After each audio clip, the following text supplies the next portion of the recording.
옛날 옛적 조선시대 백송이라는 아름다운 마을에 최진호라는 부유한 지주가 살았습니다. 그는 젊은 시절부터 근면 성실하게 일해 큰 재산을 모았지만 아내를 일찍 여의고 외아들 도윤만을 바라보며 살았습니다.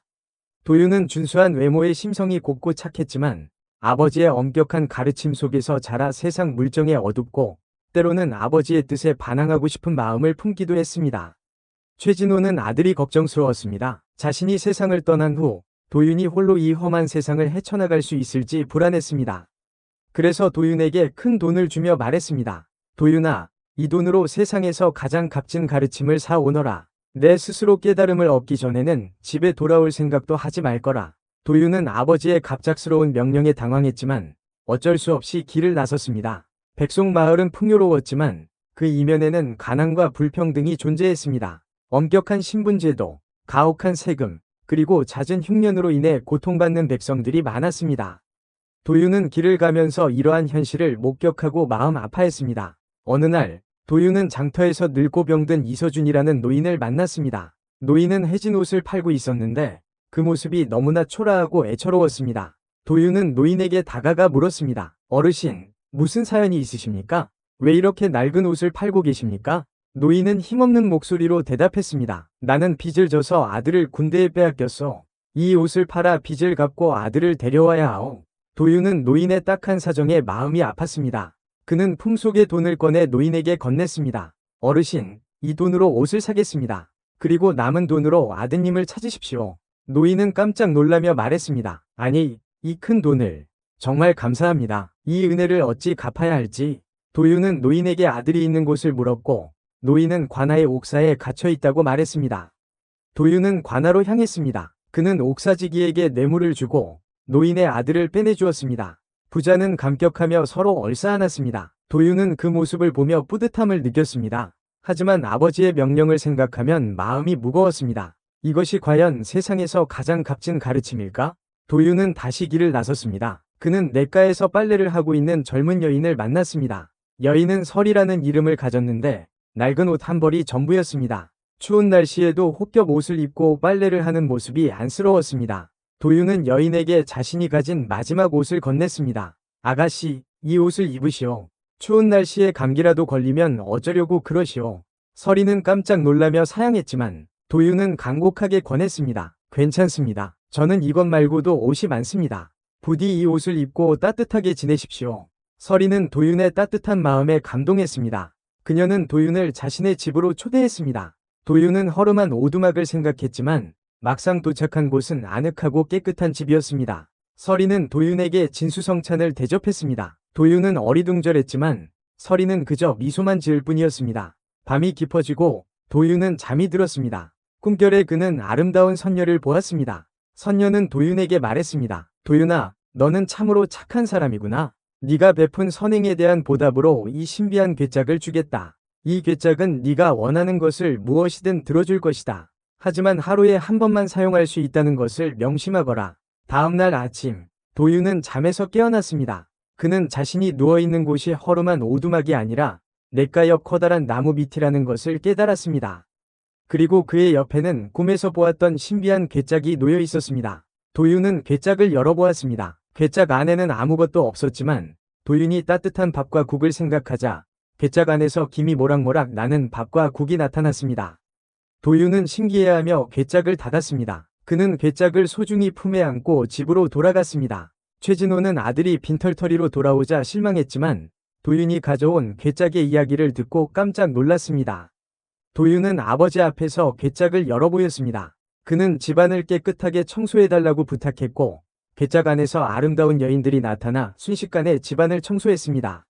최진호는 괴짝의 신비한 힘에 감탄하며 아들을 칭찬했습니다. 한편 백송 마을에는 조필두라는 탐욕스러운 형감이 있었습니다. 그는 백성들을 괴롭히고 세금을 착취하는 악명 높은 관리였습니다. 조필두는 괴짝에 대한 소문을 듣고 도윤을 불러들였습니다.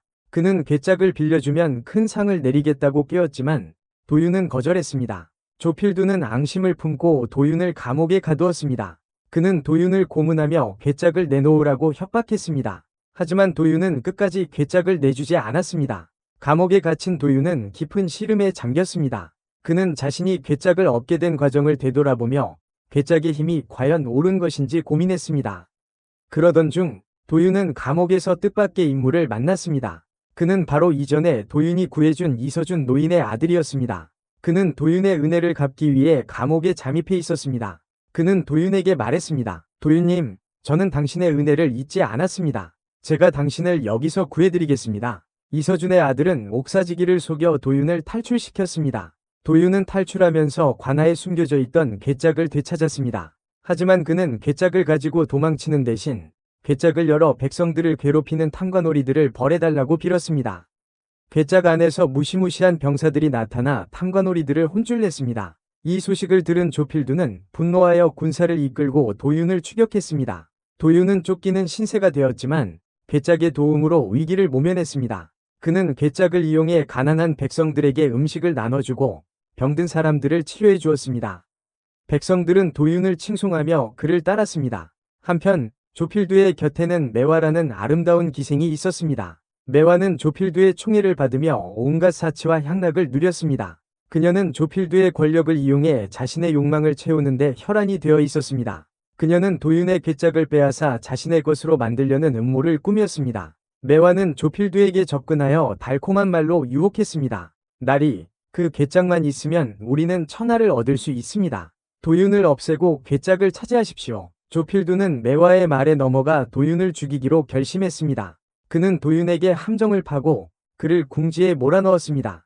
도윤은 조필두의 계략에 빠져 목숨을 잃을 위기에 처했습니다. 하지만 그 순간 서리가 나타나 도윤을 구해주었습니다. 서리는 도윤에게 자신의 정체를 밝혔습니다.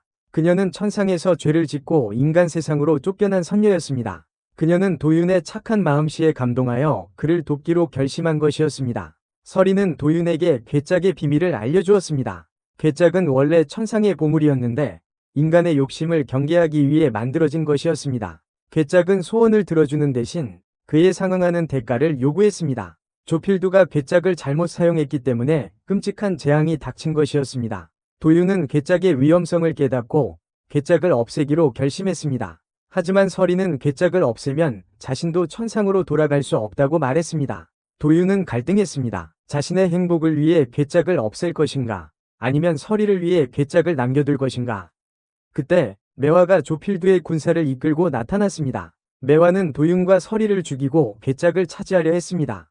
도윤은 서리를 보호하기 위해 매화와 맞서 싸웠습니다. 치열한 싸움 끝에 도윤은 매화를 제압했지만 깊은 상처를 입고 쓰러졌습니다. 서리는 슬픔에 잠겨 도윤을 끌어안았습니다. 그녀는 도윤의 뺨에 흐르는 눈물을 닦아주며 말했습니다. 도윤님, 당신은 저에게 진정한 사랑을 가르쳐 주셨습니다. 이제 저는 천상으로 돌아가지 않아도 괜찮습니다. 당신과 함께 이 세상에서 살고 싶습니다. 서리는 괴짝을 열고 자신의 생명을 희생하여 도윤을 살려달라고 빌었습니다. 괴짝 안에서 눈부신 빛이 뿜어져 나오며 서리의 몸이 점점 투명해졌습니다. 도윤은 서리를 붙잡으려 했지만 그녀는 이미 사라진 후였습니다. 도윤은 슬픔과 절망에 빠졌습니다. 그는 괴짝을 향해 분노의 주먹을 날렸습니다. 괴짝은 산산조각이 나며 사라졌습니다. 그 순간 도윤의 상처가 기적처럼 치유되었습니다. 그는 자신이 서리의 희생으로 살아났다는 것을 깨달았습니다. 도윤은 조필두와 매화를 찾아 복수했습니다. 조필두는 백성들의 분노에 휩싸여 비참한 최후를 맞이했고 매화는 자신의 죄를 뉘우치고 속죄하며 살았습니다. 도윤은 백송마을의 새로운 지도자가 되어 백성들을 위한 정치를 펼쳤습니다. 그는 가난하고 억압받는 사람들을 돕고 정의로운 사회를 만들기 위해 노력했습니다. 세월이 흘러 도윤은 늙고 병들어 죽음을 맞이하게 되었습니다. 그는 죽기 전에 서리를 그리워하며 하늘을 바라보았습니다. 그 순간 하늘에서 아름다운 빛이 내려와 도윤을 감쌌습니다. 도윤은 눈을 감으며 서리의 이름을 불렀습니다. 서리. 도윤이 눈을 떴을 때 그는 낯선 곳에 있었습니다. 그곳은 아름다운 꽃들이 만발하고 맑은 시냇물이 흐르는 낙원이었습니다. 도윤은 저 멀리서 자신을 향해 달려오는 서리를 보았습니다. 서리는 예전처럼 아름다운 모습이었지만 더 이상 슬픔이나 고통은 찾아볼 수 없었습니다. 도윤님, 드디어 다시 만났군요. 서리가 도윤의 손을 잡으며 말했습니다. 도윤은 서리의 따뜻한 손길에 눈물을 흘렸습니다. 서리, 정말 당신이요? 이게 꿈은 아니겠지? 서리는 미소를 지으며 고개를 저었습니다. 아니에요. 도윤님, 우리는 이제 영원히 함께할 수 있어요. 도윤과 설이는 서로를 끌어안고 기쁨의 눈물을 흘렸습니다. 그들은 낙원에서 영원한 행복을 누리며 살았습니다. 시간이 흘러 도윤은 장성했습니다. 그는 여전히 백송마을에 살면서 선정을 베풀었습니다. 그러던 어느 날 마을에 큰 가뭄이 들었습니다. 백성들은 고통 속에 하루하루를 보냈고 도윤은 이 문제를 해결하기 위해 매일 밤낮으로 고민했습니다. 어느 날 밤 도윤은 꿈을 꾸었습니다. 꿈속에서 설이가 나타나 도윤에게 냇가로 가보라고 했습니다. 다음날 아침 도윤은 꿈에서 설이가 말한 냇가로 향했습니다. 놀랍게도 냇가에는 맑은 물이 콸콸 솟아나고 있었습니다. 도윤과 백성들은 냇가에서 솟아나는 맑은 물 덕분에 가뭄을 이겨낼 수 있었습니다. 도윤은 설이에게 감사하며 앞으로도 백성들을 위해 더욱 헌신할 것을 다짐했습니다. 시간이 더 흘러 도윤은 아름다운 여인을 만나 혼인을 하게 되었습니다. 놀랍게도 그 여인은 꿈속에서 보았던 그리고 괴짝을 주었던 설이와 똑같이 생겼습니다. 도윤은 그 여인과 행복한 가정을 꾸리고 백송마을을 더욱 풍요롭게 만들었습니다. 그리고 도윤의 곁에는 그와 뜻을 같이 하는 사람들이 모여들었습니다. 그 중에는 이서준 노인의 아들도 있었습니다. 도윤과 이서준의 아들은 함께 힘을 합쳐 백성들을 위한 정치를 펼쳐나갔습니다. 도윤은 늙어 죽을 때까지 백성들을 위해 헌신했습니다. 그는 죽어서도 백성들의 마음속에 영원히 기억되었습니다. 그리고 도윤과 설이의 사랑 이야기는 오랜 세월 동안 백송마을 사람들의 입에서 입으로 전해져 내려왔습니다. 5325자, 총 16,024자. 도윤은 설이를 꼭 닮은 아내와 행복한 나날을 보냈습니다. 아내는 어릴 적 헤어진 쌍둥이 언니가 있다는 사실을 도윤에게 털어놓았습니다. 도윤은 아내의 언니가 바로 자신이 꿈에서 보았던 설이라는 것을 직감했습니다. 하지만 그는 굳이 그 사실을 캐묻지 않았습니다. 중요한 것은 지금 곁에 있는 아내와의 사랑이었으니까요. 어느덧 세월이 흘러 도윤도 나이가 들었습니다. 그는 여전히 백성들을 위해 헌신하며 살았지만 마음 한구석에는 늘 설이에 대한 그리움이 남아 있었습니다. 그러던 어느 날 도윤은 우연히 낡은 괴짝 하나를 발견했습니다. 그 괴짝은 예전에 설이가 주었던 괴짝과 똑같이 생겼지만 훨씬 더 낡고 달아 있었습니다. 도윤은 괴짝을 열어보았습니다. 괴짝 안에는 아무것도 없었지만 도윤이 설이를 생각하자 괴짝 안에서 빛이 뿜어져 나오며 설이의 모습이 나타났습니다. 설이는 예전처럼 아름다운 모습이었지만 어딘가 슬퍼 보였습니다. 도윤님, 오랜만입니다. 설이가 말했습니다. 도윤은 깜짝 놀라 말을 잇지 못했습니다. 설이, 당신이 어떻게? 설이는 슬픈 미소를 지으며 말했습니다. 저는 천상으로 돌아가지 못했습니다. 당신을 잊을 수 없어서. 그래서 인간의 모습으로 당신 곁을 맴돌고 있었습니다. 도윤은 설이의 말에 가슴이 뭉클했습니다. 그는 설이의 손을 잡고 말했습니다. 설이, 나도 당신을 잊지 못했습니다. 당신이 없는 세상은 너무나 춥고 외로웠습니다. 설이는 도윤의 손을 꼭 잡았습니다. 도윤님, 이제 우리는 함께할 수 있어요. 비록 영원한 삶은 아니지만 남은 생애 동안 당신 곁에서 당신을 사랑하며 살고 싶습니다. 도윤은 설이의 말에 눈물을 흘렸습니다. 설이, 고맙습니다. 정말 고맙습니다. 두 사람은 서로를 끌어안고 뜨거운 입맞춤을 나누었습니다. 그들의 입맞춤은 오랜 그리움과 애틋함을 담고 있었습니다. 그날 이후 도윤과 설이는 다시 함께 살게 되었습니다. 그들은 서로를 아끼고 사랑하며 행복한 시간을 보냈습니다. 도윤은 설이와 함께 백성들을 위해 더욱 헌신했습니다. 그들은 가난한 사람들을 돕고 억울한 사람들을 구제하며 정의로운 사회를 만들기 위해 노력했습니다. 하지만 행복은 영원하지 않았습니다. 설이는 인간의 몸으로 살아가면서 점점 늙고 병들어갔습니다. 도윤은 설이의 곁을 지키며 그녀를 간호했지만 설이의 병세는 점점 악화되었습니다. 어느 날 밤, 설이는 도윤의 손을 잡고 말했습니다. 도윤님, 저는 이제 떠날 때가 된 것 같습니다. 당신을 만나 행복했습니다. 당신의 사랑 덕분에 저는 인간으로 사는 기쁨을 알게 되었습니다. 도윤은 눈물을 흘리며 말했습니다. 설이, 가지 마세요. 당신 없이는 살 수 없어요. 설이는 힘없는 미소를 지으며 말했습니다. 도윤님, 슬퍼하지 마세요. 우리는 언젠가 다시 만날 거예요. 그때까지 당신은 행복하게 사셔야 합니다. 설이는 마지막 숨을 거두었습니다. 도윤은 설이의 죽음에 슬퍼했지만 그녀의 유언대로 행복하게 살기 위해 노력했습니다. 그는 백성들을 위해 더욱 헌신하며 설이와의 추억을 가슴에 간직한 채 살았습니다. 세월이 흘러 도윤도 늙고 병들어 죽음을 맞이하게 되었습니다. 그는 죽기 직전 설이의 환영을 보았습니다. 설이는 예전처럼 아름다운 모습으로 도윤을 맞이했습니다. 도윤님, 이제 함께 가요. 설이가 말했습니다. 도윤은 미소를 지으며 설이의 손을 잡았습니다. 두 사람은 함께 빗속으로 사라졌습니다. 그리고 그들의 사랑 이야기는 영원히 백송마을 사람들의 입에서 입으로 전해져 내려왔습니다.